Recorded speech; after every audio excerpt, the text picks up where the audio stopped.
नमस्कार, मैं यज्ञ सिंह ठाकुर। आप देख रहे हैं प्रतिदिन राजधानी।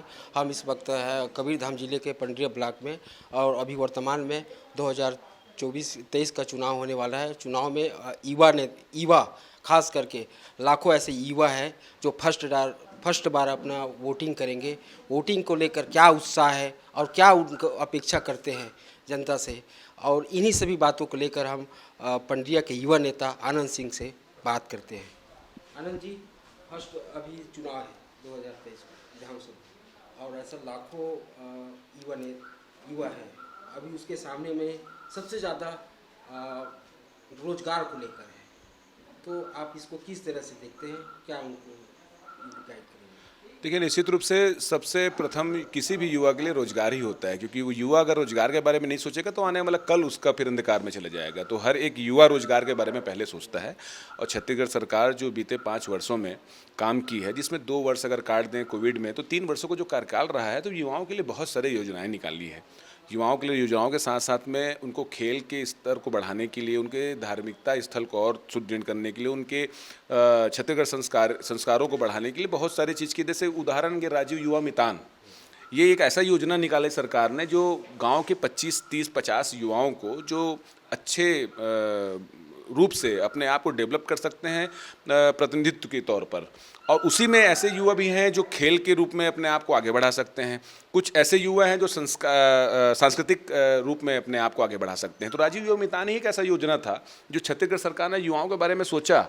और ये एकदम हल्की सी बात नहीं, बहुत वजन वाली बात है कि अगर कोई सरकार युवाओं के लिए पर्टिकुलर कुछ एक योजना निकाल कर काम कर रही है, उनको फंड रिलीज कर रही है, 50,000 रुपये के हिसाब से उनको 6-6 महीने में, 4-4 महीने में उन लोग को उनके खाते में पैसा दे रही है, एक यूनिटी बना रही है, तो निश्चित रूप से सरकार युवाओं के बारे में सोच रही है।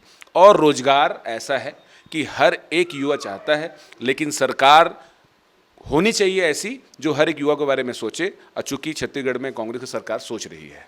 अभी भूपेश सरकार ने युवाओं के लिए गांव स्तर में विभिन्न अपने योजनाओं के माध्यम से स्थानीय लेवल में उनको काम दिए, चाहे वो सड़क के माध्यम से, ठेकेदार के माध्यम से, और बहुत सारे ऐसे हैं जो गौठान के माध्यम से, बहुत सारे। उसको विपक्ष उसका अलग ही दिशा से उसका लांछन लगाते। इसको आप किस तरह से देखते हैं? देखिए, पक्ष अपना काम करेगा, विपक्ष अपना काम करेगा। विपक्ष का काम ही है कि पक्ष के अच्छे योजनाओं को भी गलत बताना। देखिए, गौठान समिति बनी, राजीव मितान बना, उसके बाद फिर अभी शिक्षा के लिए बहुत सारी नीतियां बन रही हैं, आत्मानंद स्कूल खुले, उसमें नए नए शिक्षकों की, टीचरों की, युवाओं की भर्ती हुई, बहुत सारी चीज़ें हुई हैं जो सभी ने देखा है, सभी ने जाना है। वर्तमान की स्थिति में आप अगर युवाओं की बात करें तो हमारे ज़िले का ही अगर बात कर लेंगे तो निश्चित रूप से यहाँ पर ज़िले में इतने सारे रोजगार हमारे युवाओं को मिले हैं। जैसे एक शक्कर कारखाना है, शक्कर कारखाना में हजारों की संख्या में हमारे युवा काम कर रहे हैं। ई पंजीयन कराए हैं तो PWD-RES जैसे संस्थानों पर उन्हें अवसर प्राप्त हुआ है। शिक्षित जो बेरोजगार है उन भाइयों को अवसर प्राप्त हुआ है। और बहुत सारे योजनाओं के तहत जो हमारे लेबर स्तर के काम करने वाले लोग हैं, जो दुकान स्तर में काम करने वाले लोग हैं, जो व्यवसाय करना चाहते हैं, उन सभी को तमाम प्रकार की योजनाओं का लाभ मिला है। छत्तीसगढ़ सरकार इस रास्ते पर बहुत अच्छे तरीके से चल रही है। ऐसा लोगों का ये आरोप है कि शक्कर कारखाने फैक्ट्री में अधिकांश वहाँ जो वर्कर करते हैं, युवा है, विभिन्न हैं, वो बाहरी लोगों को ज़्यादा प्राथमिकता देते हैं, स्थानीय लोगों को नहीं देते। ऐसा है क्या है इसमें? देखिए, मैं एकदम सीधे सी बात बताऊं और उसके माध्यम से आप लोग एकदम स्पष्टीकरण के साथ समझ जाएंगे। स्थानीय युवा और बाहरी युवा, स्थानीय युवा को बिल्कुल अधिकार है कि वो बात को करे, और हम भी चाहते हैं कि स्थानीय युवा को ही प्रथम अधिकार मिले। चूंकि शक्कर कारखाने में जो आरोप लगाया जाता है भारतीय जनता पार्टी के द्वारा, ये उनके कार्यकाल में एक शक्कर कारखाना बना, एक हमारे कार्यकाल में शक्कर कारखाना बना। आप दोनों कारखानाओं की अगर बात कर लें तो उसमें सिल्क और अनसिल्क काम होता है, जिसमें ये होता है कि कुछ शिक्षित जो जानकार होते हैं, जैसे कि मान लो उनको अब एक प्रकार से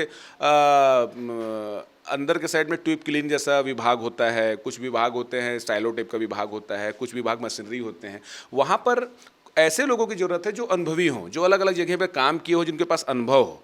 अब वैसे ही लोगों के लिए अगर आप कहें कि बिना अनुभव के लोगों को वहाँ पर काम में डाल दिया जाए जिसमें दुर्घटना घटे और या तो फिर कारखाना को ही नुकसान हो जाए, तो वैसे स्थिति में केवल 10% लोगों को, मैं 10 भी नहीं कहना चाहूँगा, 5% लोगों को वहाँ पर डाला जाता है जो बाहर के होते हैं, जिनको जानकारी होता है, जो इस काम को कर चुके होते हैं। बाकी मैं कहता हूँ 90% युवा उस जगह पर स्थानीय है, स्थानीय तौर पर काम कर रहे हैं। हाँ, मैं आपको ये जरूर बताना चाहूँगा कि बीते वर्षों में आपको जानकारी अच्छे से और उठाते बन जाएगा, बहुत सारे युवाओं को इस काम से निकाला गया था, पंडरिया कारखाने से हटा दिया गया था।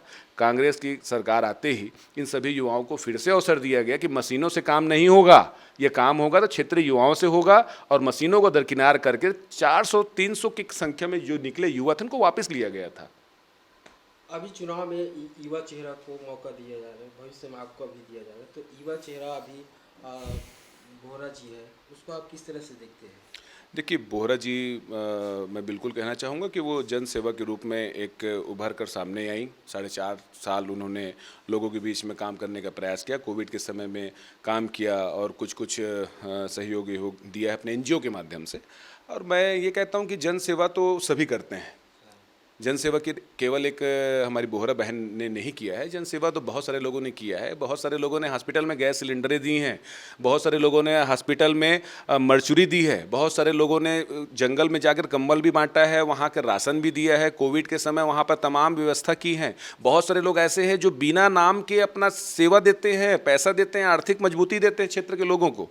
तो मैं ये कहना चाहता हूँ कि राजनीतिक एक अलग पहलू है, टिकट एक अलग पहलू है और सेवा एक अलग पहलू है। और रह गया सवाल भावना बोहरा जी जो अभी प्रत्याशी बनी है, केवल 4.5 साल उनका कार्यकाल रहा है, उस 4.5 साल में उन्हें टिकट मिल गया और किस बेस पे मिला है उसको आप समझ सकते हैं। और बड़े बड़े लोग जो यहाँ पर राजनीति में उनके साथ जुड़े हुए थे पार्टी के साथ, उनमें से किसी को यहाँ पर महत्व नहीं दिया गया और उन्हें टिकट दे दिया गया है, उसको आप समझ सकते हैं कि उन्हें टिकट क्यों मिला है।